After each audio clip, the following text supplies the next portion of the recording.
കൊമ്പേ പിടിച്ചോണ്ടേ ഇറക്കും. ഒന്നുകളെയല്ലേ, നിൽക്കത്തൊന്നുമില്ലെന്ന്. ഒരു ചായ കുടിക്കാൻ ഞാൻ ഇവിടെ ഇല്ലാതെ കരഞ്ഞിട്ടുണ്ട്. ഈ ഇവിടെ ഇതിനെ വിൽക്കത്തേ ഇല്ല. ഇവിടെ അടക്കം അതിനെല്ലാം കല്ലറകളെല്ലാം താഴെ പണിതിട്ടിട്ടുണ്ട്. ആനയെ തിളയ്ക്കുന്ന പോലെ തിളയ്ക്കണം. ഞാൻ എന്താണ് ഇവിടെ കിടക്കും. ഇതെല്ലാം നശിപ്പിച്ചേക്കോ. ഇത് കണ്ടില്ലയോ, ഇത് മൈലം. ഇല്ല, സ്റ്റണ്ടിന് കൊണ്ടുവന്നാടാ. ഇത് പിന്നെ കൊമ്പിന് 4 കളറാണ്, ഷെയ്ഡ് കണ്ടില്ലേ, 4 കളറ്. വാ അടുത്തോട്ട് വാ, ഇപ്പം ഒന്നും ചെയ്യത്തില്ല, തുടങ്ങിക്കട്ടെ. ഇത് കണ്ടില്ലേ, ഇങ്ങോട്ട് നോക്ക്. 1 2 3 4 കളറാണ്, പിരിഞ്ഞ്. എന്നിട്ട് ഇത് ഈ കൊമ്പ് കിഴിച്ചിട്ട് കൈനീളം വരും. കൊമ്പ് കിഴിച്ചിട്ട് ഡ്രില്ല് ഇത് കിഴിച്ച് അതിൽ ചങ്ങല ഇട്ടിട്ട് മൂക്ക് കുത്തും, പശുവിൻ്റെ കൂട്ട്. എന്നിട്ട് അതിലേ വെളിയിറക്കാൻ പറ്റും. ഇവനെ 1 വയസ്സ് കഴിഞ്ഞു. നമ്മളെ കൊന്നുകളയും. ഇത് അടുത്തും നല്ല ഇടിക്കുന്നത്, ദൂരെ നിന്ന് ഓടി വന്നാൽ ഇടിക്കത്തുള്ളൂ. ഒറ്റ ഇടിക്ക് അസ്ഥിയെല്ലാം ഓടിച്ച് പപ്പടമാണ്. ആ ഞാനിങ്ങനെ എനിക്കും കീച്ച് കിട്ടും, പക്ഷെ ഇറക്കുന്നത് കണ്ടില്ലയോ. ഇവിടെ കെട്ട ഈ കൊമ്പേ പിടിച്ചോണ്ടേ ഇറക്കും. ഒന്നുകളെയല്ലേ, നിൽക്കത്തൊന്നുമില്ലെന്ന്. ആനയെ തിളയ്ക്കുന്ന പോലെ തിളയ്ക്കണം. എന്തോ ചെയ്യുന്നു ഇവിടെ ചക്കണൊക്കെ ഇടാം, അല്ലേ പറ്റത്തില്ല. പഞ്ചാബി ഷേറാബിറ്റിൽ നിന്ന്. ആ ഷെഡില്ലായിരുന്നു, ഷെഡില്ല, അന്ന് പണിതിട്ടൊന്നുമില്ല. അപ്പോൾ ഈ വീടിനകത്തായിരുന്നു മൊത്തം. എൻ്റെ ഈ മക്കളുമാരെന്ന് പറഞ്ഞാൽ ഇവർ വേലിയാടുകളാണ്. ഇത് മോളെ കണ്ടോ, വേലിയാടിൻ്റെ കളർ കണ്ടോ, കലമാൻ്റെ കളറാണ്.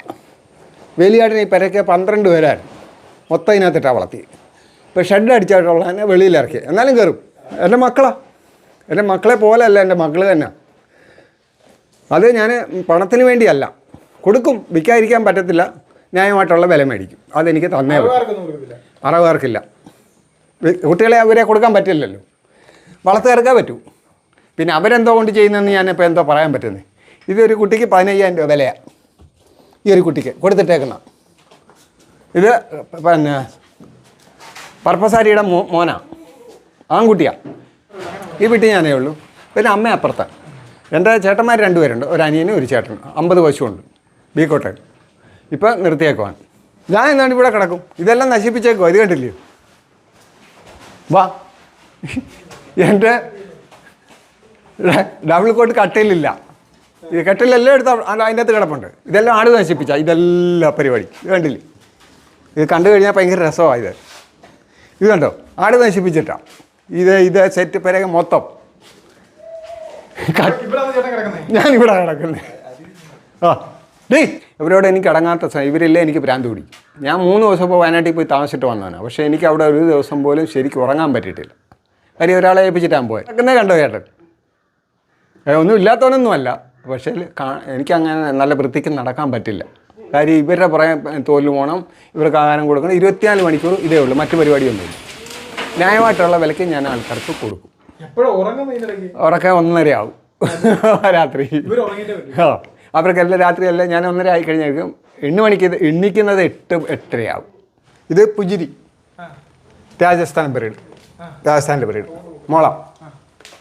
കണ്ടില്ലേ, ഇത് പെണ്ണാടാ, ഞാൻ അടച്ചിരിക്കുക. എൻ്റെ മോള് മക്കളെ ഒന്ന് കാണിച്ച് ആൾക്കാരെ നേട്ടെ. എൻ്റെ പല്ല് കണ്ടോ, പ്രായമുള്ളതല്ല. കണ്ടോ, ഇത് കണ്ടോ കുഞ്ഞാ. ആ ഇങ്ങോട്ട് ഈന്തപ്പഴം എല്ലാം കുരുവെല്ലാം കളയും. എന്നാ ആ മാസേട്ടാ 10 കിലോ മേടിച്ച് വെച്ചാ, 10 കിലോ ഞാൻ അവിടുത്തെ വളർത്തുന്നേ. വേദാം പരിപ്പും കച്ചി ഇന്നത്തില്ലെന്ന് പറയും ആൾക്കാർ. ഞാൻ ചുമ്മാ കള്ളത്തരം പറയുന്നത് കണ്ടില്ലേ.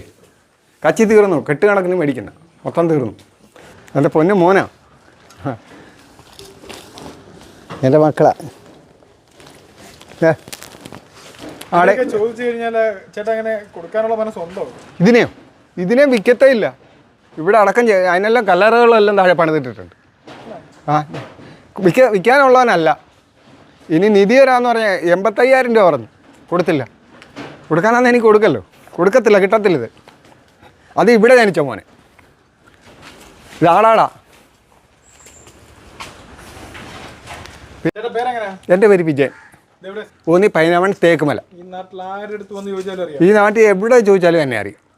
ആട് വിജയൻ എന്ന് ചോദിച്ചാൽ അവിടെയുള്ള ആട് ജീവിതം നയിക്കുന്ന ആളേതാന്ന് ചോദിച്ചാൽ അറിയാം. ഇത്രയും പറഞ്ഞാൽ മതി. ഇപ്പം ഈ സൗദി, മസ്കറ്റ്, ദുബായ് എന്ന് വേണ്ട, എല്ലാ രാജ്യങ്ങളിലും എന്നെ അറിയാം.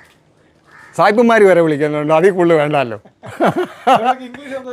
ഇംഗ്ലീഷ് കുറച്ചറിയാം, ഹിന്ദി അറിയാം, ഭാഷ അറിയാം സംസാരിക്കാൻ.